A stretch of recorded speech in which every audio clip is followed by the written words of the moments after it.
దేవుని పరిశుద్ధ నామానికి మహిమ కలుగును గాక. దేవుని బిడ్డలారా, ఈ యొక్క వీడియోలు చూస్తున్న ప్రతి ఒక్కరికి కూడా ప్రభువైన యేసుక్రీస్తు వారి నామములో వందనాలు తెలియపరుస్తుంటున్నాం. వాక్యం చదువుకుందాం. మరొక శనివారం చూసే భాగ్యాన్ని దేవుడు మనకిచ్చారు. ఆదియందు దేవుడు భూమి ఆకాశమును సృజించెను. భూమి నిరాకారంగాను శూన్యంగాను ఉండెను. చీకటి అగాధ జలముల పైన కమ్మి ఉండెను.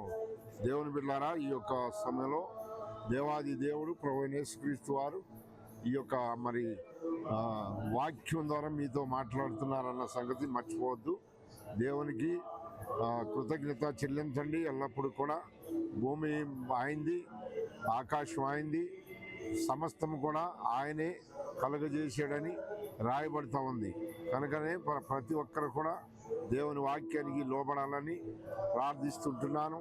కనుకని ఇక్కడ రాయబడుతూ ఉన్న మాటను బట్టి మనం చూస్తే దేవాది దేవుడు భూమిని ఆకాశమును కూడా సృష్టించిన వాడుగా ఉన్నాడు. కనుక భూమి మీద ఉంటున్నామంటే యెహోవా దేవుడు నీ కొరకు, నా కొరకు, మనందరి కొరకు ఆయన సృష్టించిన వాడుగా ఉన్నాడు. దేవునికి మహిమ కలుగును గాక. ఆమేన్.